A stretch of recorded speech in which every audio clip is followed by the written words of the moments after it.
It may not seem like it, but huge game coming up this weekend against Getafe. Let's go ahead and break it down real quick because we have a Copa del Rey final to cover.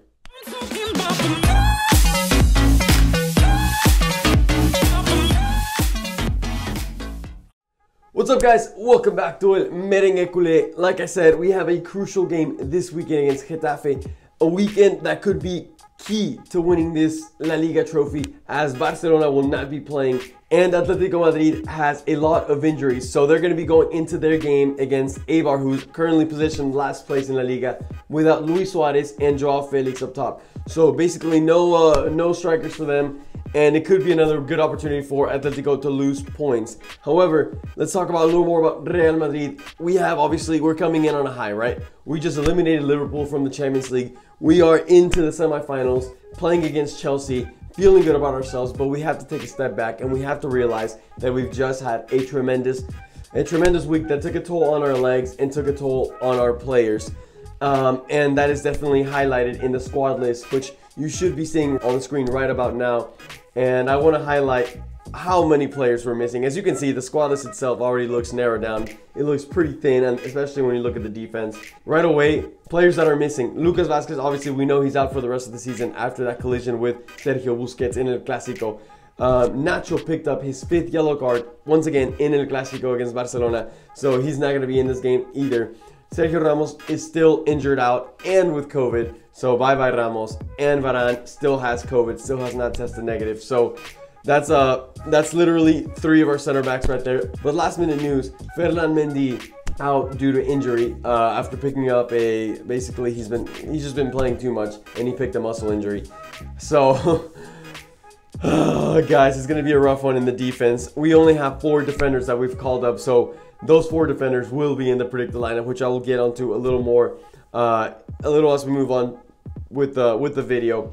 But real quick, I did want to stop and remind you guys that today is the Copa del Rey final between Barcelona and Atletico Bilbao. So if you're a Madrid fan watching this pregame analysis, I want you to hop on there to cheer on Atletico Bilbao, as we hope that they prevent Barcelona from winning any titles this season. So I want to see you in that live stream. We're obviously going to be going for Atletico Bilbao. We have the live reactions from the Atletico Bilbao against Barcelona Super Copa final. So if you haven't seen those, make sure you go check that one out. So we're going to be hoping that Iñaki Williams comes up with another big goal this game around. But let's focus a little more back onto this Getafe game. Let's talk a little about Getafe. They have actually not won a single game since February.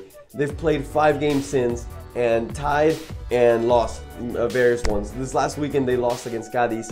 And however, I do want to highlight that they were one of the teams that managed to pull points from this Atletico Madrid in this downhill that they've been having this past couple months. So they did manage to tie Atletico Madrid 0-0, highlighting that they're a team that can play defense, but have definitely been struggling offensively, as they've only scored 4 goals since they've last won. And so in those last 4 games that they have not won, they've only managed to score 4 goals, which will be, hopefully they continue on that trend, because we're definitely going to have a weakened defense, so that could come in our favor. Coming into this game, they're 3 points away from relegation. So definitely Getafe is not having the greatest of seasons by any means. And it's really weird because Bordalás, their manager, had been basically praised for the great seasons he had been having the past like 2-3 seasons, in which he had gotten Getafe to European spots. So it's a Getafe that we are definitely not used to seeing anymore. So another thing is they will be playing with a lot of pressure, as all the teams that are below them fighting for that relegation will have played before them.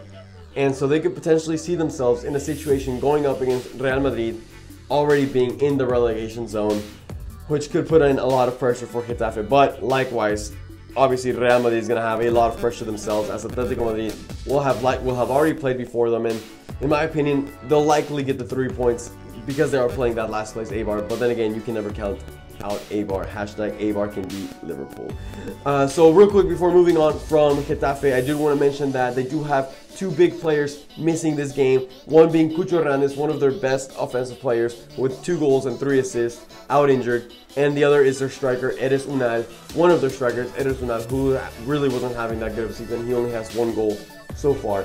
However, their player to watch will definitely be Jaime Mata, player that has scored multiple times against Barcelona, multiple times against us. He has 5 goals this season, which isn't the greatest amount, but with a player like of his caliber, you can never count him out.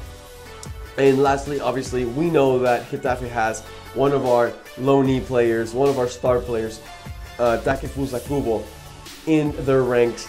However, I will say Kubo is just overall not having the greatest seasons. Last year when he played in Mallorca, he had a phenomenal season. Whenever he played against us, he had a few good plays. But this season, he just didn't get off started on the right foot with Villarreal. Didn't go his way. And then in the December transfer window, he got transferred over to Getafe on loan as well, and has only gotten 1 assist ever since arriving.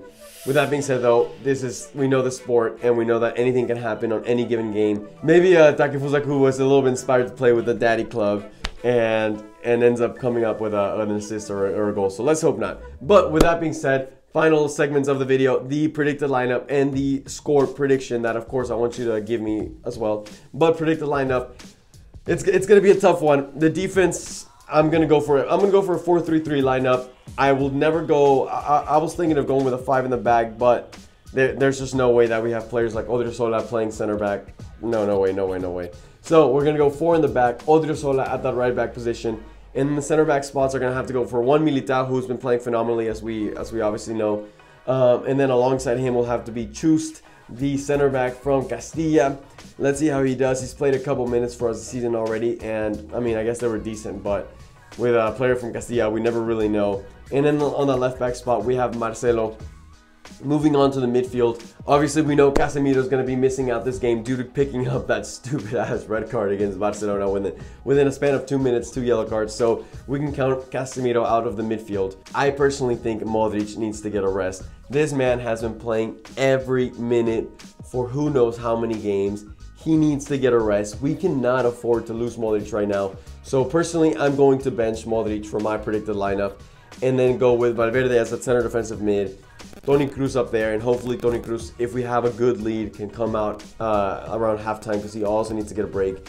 And unfortunately, I'm going to have to put Isco in the midfield, a thing that you guys know I'm extremely against because I think he's a completely uncompetitive player when it comes to being in the midfield. Doesn't run, doesn't really put in good tackles, and whenever it comes to offensive-wise, his stats are just there to show that he's not doing much. He's not providing assists, he's not providing goals. So Isco is just in a limbo, not really doing much for the team. But with that being said, he can keep held possession, and I mean, who knows, maybe he can have some sort of a good game.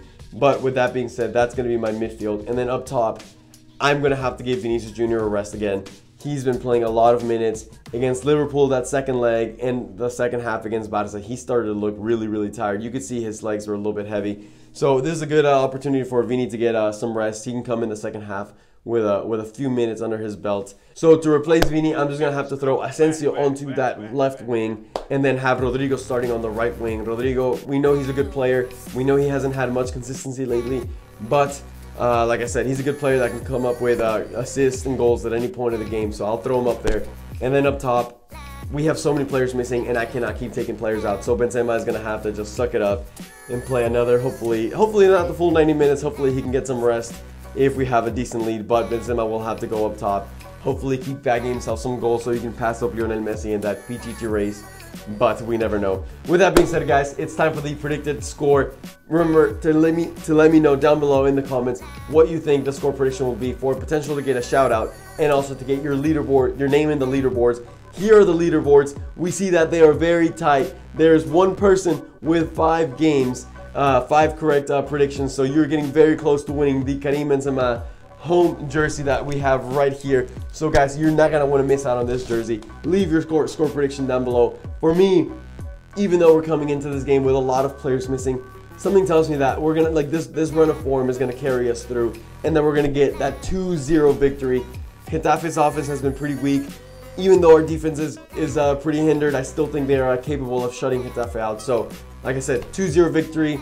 And I'm not going to keep you guys here any longer. Make sure that by the time you're watching this, this stream is probably either up, it's probably currently running, or it's about to start. So make sure you go hit that button to go to our page and go to that live stream. Join in and support Atletico Bilbao as we try to make sure that Barca doesn't get that Copa del Rey trophy. With that being said, guys, I'll see you in the stream hopefully. If not, I'll see you tomorrow for that post-game analysis. And for now, ¡a la Madrid!